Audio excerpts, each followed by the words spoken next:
மௌனம் பேசியது சரியில்ல. நாளைக்கு என்ன நடக்க போகுதுன்னு பார்க்கலாம். வாங்க வீடியோக்குள்ள போலாம். மகேஸ்வரி துளசிக்கு ஃபோன் பண்ணி, "ஏய் துளசி, நீ செத்து போயிட்டேன்னு நாங்கலாம் நெனச்சோம். ஆனா இப்போ உயிரோட இருக்கிறத நெனச்சது எங்களுக்கு ரொம்ப சந்தோஷமா இருக்குடி. இந்த ஃபோன் நம்பர் வச்சு தான் நீ உயிரோட இருக்கேன்னு தெரிஞ்சுக்கிட்டு தான் இப்ப சேது உன்னை தேடிக்கிட்டு வரேன்டி. நல்ல வேளை சாவித்திரி என்கிட்ட சொன்னா. நான் அதுக்கு முன்னாடியே உன்கிட்ட சொல்லிட்டேன். நீ எப்படியாவது தப்பிச்சுக்கோடின்னு சொல்றாங்க. சேது இப்ப என்ன தேடிட்டு வரானா? இப்ப என்னடி பண்ணட்டும்னு கேட்குறாங்க துளசி. முதல்ல அந்த ஃபோனை தூக்கி எங்கேயாவது தூரமா போட்டுரு.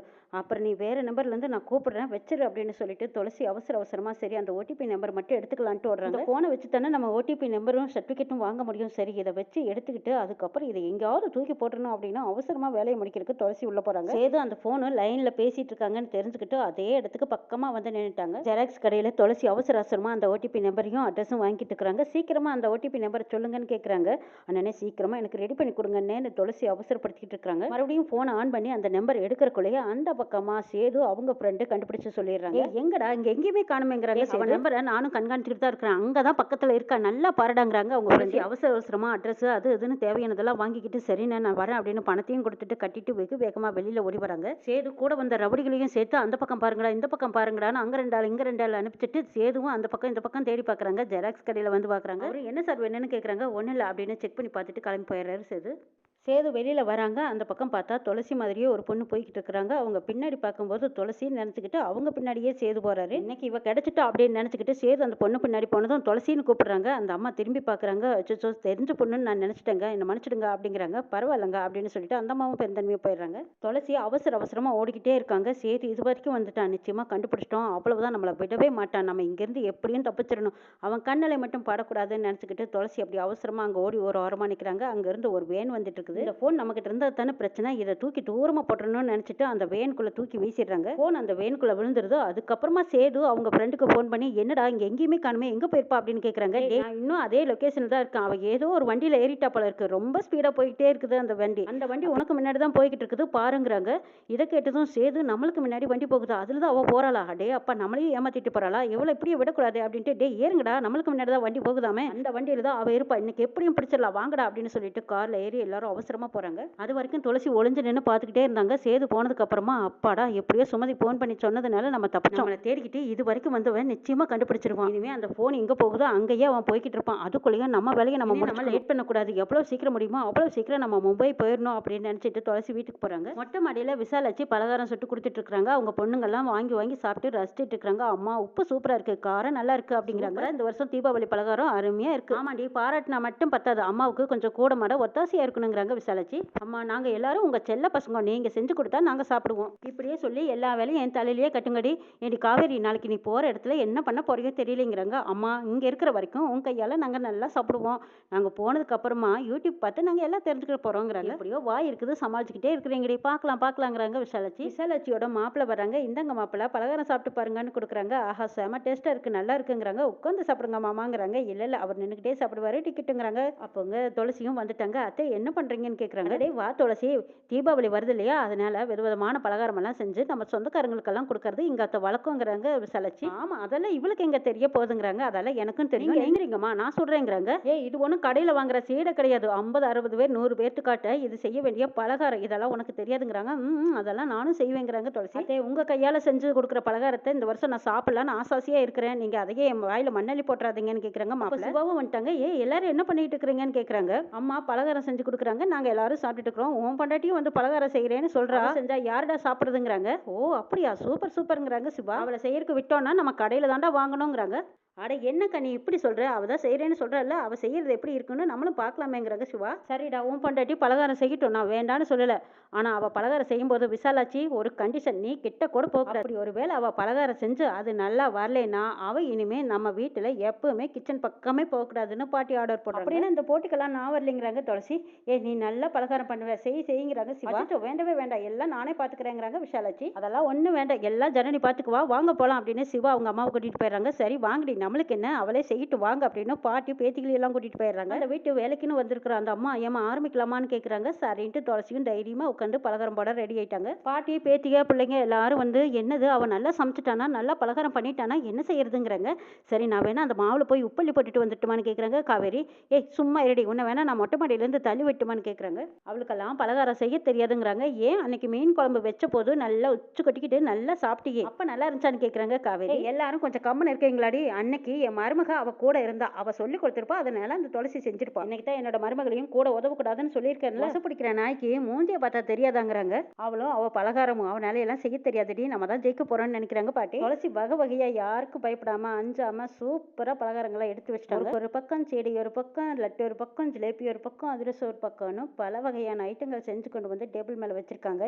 எல்லாருமே பார்த்துட்டு ஆஹா மனம் தூக்குதே, சாப்பிட்டா எவ்வளோ டேஸ்டா இருக்குன்னு பாக்குறாங்க. பாக்குறக்கே நல்லா இருக்கே, யாராவது ஒருத்தி சாப்பிட்டு பாருங்கடேங்கிறாங்க. ஐயோ நான் சாப்பிட மாட்டேன்ப்பா, அவ செஞ்ச பலகாரத்தை நான் சாப்பிட்டு யார் ஆஸ்பத்திரி வருது, நான் மாட்டேங்கிறாங்க. சரி நீங்க யாரும் சாப்பிட வேண்டாம், ஜனனி செஞ்சதை நானே சாப்பிட்றேன்னு சிவா தான் முதல்ல எடுத்து சாப்பிட்றாங்க. சிவா சாப்பிட்டு பார்த்துட்டு ஜனனி எப்படி பயப்படுறாங்கன்னு பாக்குறதுக்காகவே ஐயே நல்லாவே இல்லையே, அம்மா நீங்க சாப்பிட்டு பாருங்கன்னு சொல்றாங்க. ஜனனிக்கு ஐயோ என்னது நம்ம தப்பு பண்ணிட்டோமா அப்படின்னு பயந்து நிக்கிறாங்க. யாரும் சாப்பிட வேண்டாம், என் மருமக செஞ்சதை நானே சாப்பிட்றேன்னு சொல்லி விசாலாச்சி ஒரு ஜிலேபி எடுத்து சாப்பிட்டு பாக்குறாங்க.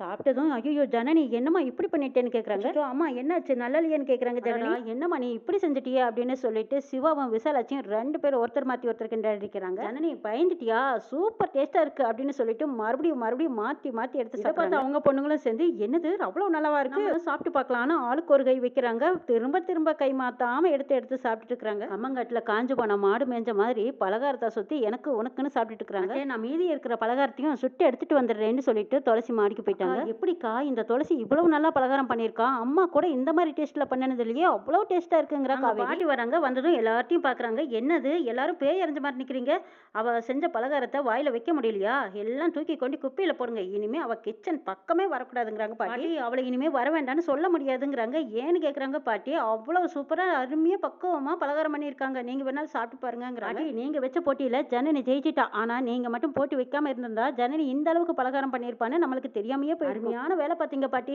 சூப்பர் பாட்டி, ஹாப்பி தீபாவளின்னு சொல்லிட்டு போறாங்க. இந்த தீபாவளிக்கு உங்களுக்கு தான் நான் வாழ்த்து சொல்லணும்னு விசாலாச்சி அவங்க அத்தைக்கு வாழ்த்து சொல்றாங்க. பாட்டியும் சாப்பிட்டு பார்த்துட்டு குறை சொல்ல ஒரு துளி இடம் இல்லையே அப்படின்னு நினைச்சிட்டு போறாங்க. காவேரியும் கைக்கு 2 அள்ளி போட்டுக்கிட்டு வேகமா போறாங்க. மூத்த பொண்ணும் சொல்றாங்க, ஏங்க நான் இதே ஊர்ல பிறந்து எனக்கே இந்த அளவுக்கு பலகாரம் பண்ண வராது, ஆனா இவ எங்கேயோ மலேசியாவில் பிறந்தவ இந்த அளவுக்கு பலகாரம் பண்றாளே ஆச்சரியமா இருக்குதுங்கிறாங்க. ஏதோ ஒன்னு உதைக்குது, நான் அவளை பத்தி சீக்கிரமா கண்டுபிடிக்கிறேன்னு நினைக்கிறேன். மறுபடியும் சுமதிக்கு போன் பண்ணி, சுமதி நான் தான் துளசி பேசுறேன், நீ சொல்லுங்காட்டி பரவாயில்ல, அந்த சேது என்ன தேடிக்கிட்டு இதே ஊருக்கு வந்துட்டாண்டி, நல்ல வேலை நீ சொன்னதுக்கு அப்புறமா அந்த போனை தூக்கி ஒரு வேன்ல போட்டான், அந்த வேனுக்கு பின்னாடியே அவனும் போய்கிட்டு இருக்கான்னு சொல்றாங்க துளசி. ஆனாலும் நீ அங்க இருக்கிற வரைக்கும் உனக்கு ஆபத்து தானுங்கிறாங்க. ஆமா ஜனனி திரும்பி வர வரைக்கும் நான் எப்படியும் இங்க இருந்து சமாளிச்சு தான் ஆகணுங்கிறாங்க. ஆமா நீ எப்படி இருக்கேன்னு கேக்குறாங்க. அது ஏண்டி கேக்குற, அந்த சாவித்திரி வந்து என்கிட்ட பிரச்சனை பண்ணதுக்கு அப்புறம் தான் நீ உயிரோடு இருக்கிற விஷயமே எனக்கு தெரிஞ்சதுங்கிறாங்க சுமதி. ஏண்டி நீ எனக்கு முதல்ல போன் பண்ணிருக்க வேண்டியதான்னு கேக்குறாங்க சுமதி. அப்படி உனக்கு ஒரு வேளை நான் போன் பண்ணியிருந்தேன்னா அப்புறம் உன்னை வந்து அவன் விசாரிக்கும் போது நீ நிச்சயமா தடுமாறி இருப்ப சுமதி. அதனால தான் நான் இருக்கிற விஷயத்த யார்கிட்டையும் சொல்லலை, இப்போ கூட என்னை தேடி கண்டுபிடிச்சு வந்துட்டாங்கிறாங்க. அடியே என்னடி சொல்றேன்னு கேட்குறாங்க சுமதி. ஆமாடி, இந்த நிமிஷம் வரைக்கும் இந்த ஃபோன் நம்பர் வச்சு தான் அவனும் கண்டுபிடிச்சாடி. ஆக்சிடென்ட்டுக்கு அப்புறம் என்னதான் நடந்துச்சுன்னு கேட்குறாங்க சுமதி. ஆக்சிடென்ட்ல நானும் தப்பிச்சிட்டேன், சிவாங்கிற ஒருத்தரும் தப்பிச்சிட்டாங்க, அவங்கள நான் காப்பாற்றி கொண்டு வந்து சேர்த்தணும், ஆம்புலன்ஸ் வச்சு எங்களை ஹாஸ்பிட்டல் கூட்டிட்டு வந்துட்டாங்க. சிவாவோட அம்மா வந்து பார்த்துட்டு அதுக்கப்புறம் சிவாவையும் என்னையும் புருஷன் பட்டாட்டின்னு நினச்சிட்டாங்க. சிவா கல்யாணம் பண்ணிக்கிட்டு வந்த பொண்ணு ஜனனி நான் தான் நினச்சி என்னையும் இங்கே கூட்டிட்டு வந்துட்டாங்க. எனக்கு இது பாதுகாப்பாக இருக்குன்னு சொல்லித்தான் நானும் இங்கே வந்திருக்கேன். அந்த ஆக்சிடென்ட்ல சேதுவும் என்ன தேடிக்கிட்டு வந்தான். அப்போ என் மாமியார் அவனை பார்த்துட்டாங்க. அப்புறமா உன் பொண்டாட்டி கிடைச்சிட்டாலும் அவங்களும் கேட்டிருக்காங்க. ஏதோ ஒரு இடத்துல பார்த்துட்டு வீட்டுக்கே கூட்டிட்டு வந்துட்டாங்கன்னா பார்த்துக்கோ. எனக்கு வந்து உனக்கு காப்பி எடுத்துட்டு வர சொன்னாங்க. அந்த நேரம் எப்படியோ என்னால் சமாளிக்க முடிஞ்சது, சமாளிச்சுட்டேன். என்னை பார்க்காமயே அவனும் போயிட்டான். இது வரைக்கும் அவன் கண்ணில் படாமல் தப்பிச்சுக்கிட்டு இருக்கிறேங்கிறாங்க துளசி.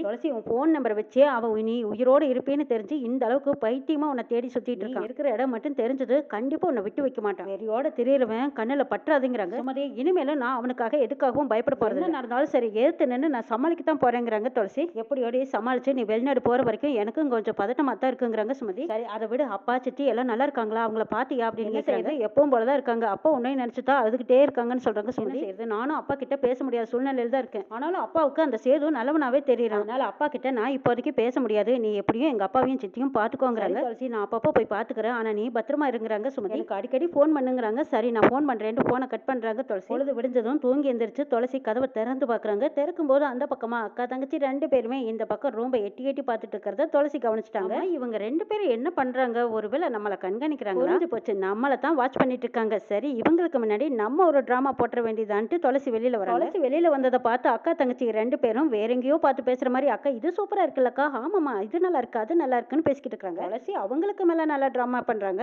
கதவை சாத்தணும். என்னங்க நீங்க 8 மணி ஆயிப்போச்சு, இன்னும் குளிக்காம என் கையை பிடிச்சு இழுத்துட்டு இருக்கீங்க. குறும்புக்கு அளவே இல்லாம போச்சு. நீங்க குளிச்சு வெளியே வந்தா தான் நான் கதவை திறப்பேன், அது வரைக்கும் நீங்க உள்ளேயே இருங்க, இப்போ குளிச்சுட்டு வரீங்களா இல்லையா அப்படின்னு துளசி ஒரு சவுண்டு கொடுக்குறாங்க.